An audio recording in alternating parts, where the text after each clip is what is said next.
meu nome é Natália Lisboa, sou colunista do Portal Contábeis da área tributária e hoje vamos conversar sobre um tema muitíssimo importante, que é como que funciona, como é o passo a passo de um planejamento tributário. Pessoal, hoje nós sabemos que a melhor solução que a gente tem de economia de tributação, de economia dessa extrema carga tributária que a gente tem das nossas empresas, pequenas, médias, grandes empresas, uma solução extremamente eficaz de diminuição da carga tributária, feita 100% dentro da legislação e sem qualquer apresentação de riscos ao negócio, é pelo planejamento tributário.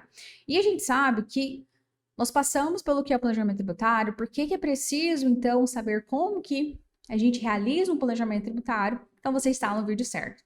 E para isso, pessoal, a gente sabe que é muito conhecido o planejamento tributário como uma eleição fiscal, ou seja, que eu faça todo o meu planejamento, que eu planeje ele de forma estratégica o pagamento das empresas, tá? Dos tributos das empresas, de uma forma, com passo a passo e com estratégias, ações, estudos totalmente elaborados com o objetivo, então, de reduzir a carga tributária de uma empresa, que a gente sabe que pode chegar a ultrapassar ali 30% do valor, até mesmo que a empresa já tem dentro ali de contribuição e de recolhimento de impostos, tributos, em um aspecto geral. A gente pode visualizar o planejamento tributário como uma forma também de evitar a incidência de um tributo. A gente sabe que hoje o sistema tributário brasileiro, ele é também bastante complexo. Por isso que grande parte dos negócios e a principal forma de economizar é, claro, pessoal, se planejando. Então, para que mesmo um tributo, ele, por exemplo, não esperado, ele não recaia sobre ora os serviços ou ora também os produtos que a sua empresa, seu negócio oferece. Um exemplo que a gente tem sobre isso é de como que a gente consegue aplicar, por exemplo, essa estratégia principal é conseguir descobrir as regras de isenção, por exemplo, do imposto municipal, que a gente tem ali a recolher, tá? Um sistema a ser recolhido dentro da perspectiva do imposto municipal ou também do imposto estadual, que a gente fala que é uma carga muito pesada também quando a gente fala de ICMS, empresas aí que têm esse pagamento de tributo. E também uma forma também de resolver reduzindo ali os valores de recolhimento. Ora, quando esse pagamento de determinado imposto ele acaba sendo inevitável, em muitos casos é possível que a gente consiga ali diminuir o percentual a ser recolhido. Tá? Uma maneira que a gente pode aderir a isso justamente é pelos incentivos fiscais. Que o incentivo fiscal que, ora, muitos estados aqui na legislação brasileira, eles oferecem, vem com uma busca ali importantíssima de uma redução de alíquotas de imposto. Ou também uma outra estratégia que a gente utiliza é até para uma possibilidade de retardar, tá, o pagamento de uma obrigação. Em alguns casos, isso é totalmente possível, essa possibilidade que a gente tem de retardar o pagamento de um imposto, sem que a gente venha a sofrer certas sanções, como também multas ou ser obrigado a assumir parcelas, também que são altíssimas, dentro ali da minha estratégia de fluxo de caixa. Então, são objetivos e estratégias que a gente já visualiza antes mesmo de economizar e antes mesmo de traçar aquele plano de ação com o planejamento tributário. E a gente vem efetivamente a como que a gente realiza um planejamento tributário. Essa perspectiva é essencial. Então, a gente tem aqui uma série de etapas para a gente cumprir, que a gente sabe que efetivamente, quando a gente tem todo o meu pessoal, juntamente a contabilidade, o pessoal fiscal, o pessoal do tributário, os advogados, juntamente com os contadores, eles são peças fundamentais para que você consiga e tenha ali um planejamento tributário totalmente efetivo. Então, primeiro de tudo, a gente visualiza ali na empresa, entra na empresa, já perspectiva ali, o que a gente já solicita? Primeiro de tudo, a coleta de dados. Quando a gente vem para a coleta de dados, a gente quer saber exatamente qual é o porte e a estrutura da empresa. Posteriormente, a gente vai para saber qual é o atual enquadramento tributário.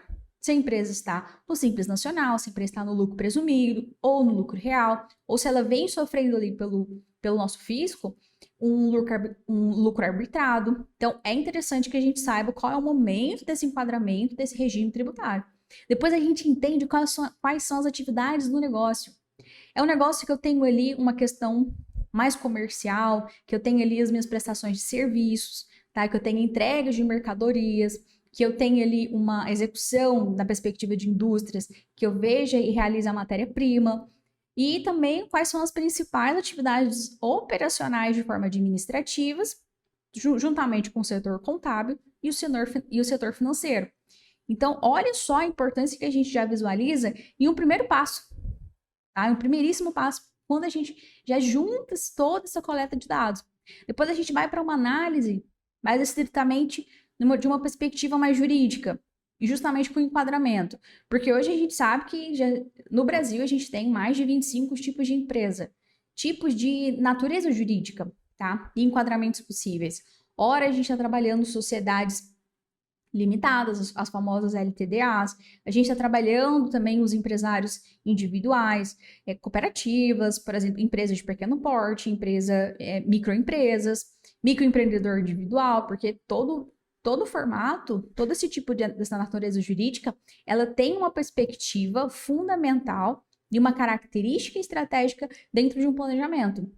Depois quando a gente junta ali todas essas informações, a gente começa ao estudo e a escolha do regime tributário. Então, quando eu falo de contador para contador, de advogado para advogado também, a gente fala muito numa perspectiva que depois da análise jurídica que a gente realiza, aí a gente precisa entender qual vai ser o regime tributário daquele ano e principalmente os anos sequentes. Depois disso, eu venho ali, por quê? Porque eu consigo aqui realizar uma apuração e um recolhimento de impostos que a empresa ela vai seguir de acordo com aquele período em que ela está enquadrada. Então, chega muitos casos em que a empresa ou aquele grupo empresarial, em muitos negócios, estão ali no enquadramento do Simples Nacional. É interessante, depois desse estudo que a gente realiza, depois desses cálculos, porque a gente vai saber exatamente dentro de uma planilha, dentro de um software que a gente utiliza, porque utilizar essa inteligência artificial, inteligência contábil e tributária é importantíssimo. Aí a gente vem para esse estudo e essa escolha do regime tributário. Aqui uma pergunta é a pergunta fundamental. Então, Natália, qual é o melhor regime tributário para minha empresa? A gente tem algumas etapas para seguir. A gente vem trabalhando, por exemplo, o Simples Nacional, porque a gente sabe que o Simples Nacional, ele unifica, ele simplifica também o pagamento de impostos. Só que essa característica de regime tributário do Simples Nacional, ele é exclusivo ali para micro e pequenas empresas. Posteriormente, a gente trabalha o lucro presumido, por exemplo, que eu tenho alíquotas específicas para cada lucro ali apurado. Posteriormente, eu trabalho o lucro real, que é exatamente que eu calculo os meus impostos de maneiras separadas, de maneiras apartadas, sendo então obrigatório, em muitos casos, para quem fatura ali mais de 78 milhões ao ano. Então a gente sabe, por exemplo, que em muitos negócios o Simples Nacional, ele é o queridinho, tá? Ele é um formato preferido por negócios de pequeno porte. E em muitos momentos, quando a gente realiza o planejamento tributário, as empresas elas estão enquadradas no Simples Nacional, mas às vezes também em muitos momentos perdendo dinheiro. Por quê? A carga tributária ela vai se aumentando e não é somente em perspectiva do faturamento. Natália, mas eu não ultrapassei ali os 4,8 milhões que eu tenho do Simples Nacional, então é interessante que eu permaneça nesse regime. Então, muitos negócios, a gente elabora assim, esse estudo primário, um estudo que a gente vai ali o passo a passo mesmo, para a gente conseguir já visualizar em termos palpáveis, em alíquotas, se está sendo tudo pago dentro daquele regime. Outro momento, a gente começa também a elaborar qual a melhor elaboração, por exemplo, do plano tributário. Porque a gente já coletou os dados, a gente já realizou aquela perspectiva de qual é o regime de enquadramento, o melhor regime de enquadramento. Aí a gente começa a elaborar o plano. E para a elaboração desse plano, a gente também tem algumas perguntas que são fundamentais. Perguntas essas que eu começo, por exemplo. Olha, você aí que tem um negócio, independente do negócio que você tem, de que maneira que a gente consegue ali, que a gente pode diminuir o peso, por exemplo, dos impostos, dos tributos, sobre o preço final, hora do seu produto, hora do seu serviço. Natália, mas eu tenho aqui mercadoria, mas essa mercadoria também eu tenho os meus serviços, eu tenho serviços aqui de terceiros, eu tenho terceirizados no meu negócio, tudo isso eu tenho a minha em forma planilhada, tá? Outra perspectiva, como que a gente consegue equilibrar ali? É possível que a gente encontre um equilíbrio dentro da minha precificação, que eu tenha ali uma margem de lucro muito boa para a empresa e eu consiga levar preços atrativos também para a clientela. Então, olha só a perspectiva, pessoal, olha as estratégias que a gente já começa daqui. E dentro desse negócio que eu tenho possibilidade de vantagens tributárias, que podem ser utilizados pelo meu negócio? É outra perspectiva que a gente já começa a olhar, tá? Porque esse passo a passo, ele é importantíssimo. Depois disso, como que a gente consegue, então, você que tem um negócio, como que a gente consegue manter, então, esses benefícios fiscais? Horas eu tenho benefícios de isenções, horas eu tenho benefícios de abonos, horas eu tenho benefícios que o próprio Estado, o governo, ele oferece e que eu não comprometa ali a minha operação da empresa. Então, olha só cada detalhe que a gente precisa passar para entender exatamente qual é o melhor regime, tá? Qual é o melhor regime, qual é a melhor estrutura. Para esse ano de 2022, eu já preciso. É fundamental, tá? A gente está em um período já, normalmente, período no primeiro semestre, a gente já começa a estudar mais a fundo, com uma forma com um pouco mais de tempo, sobre planejamento tributário, olhando os anos 2023, 2024 e por aí vai, tá bom? Depois a gente começa ali a definir um cronograma. Definir o cronograma juntamente com o plano de ação, ele funciona muito.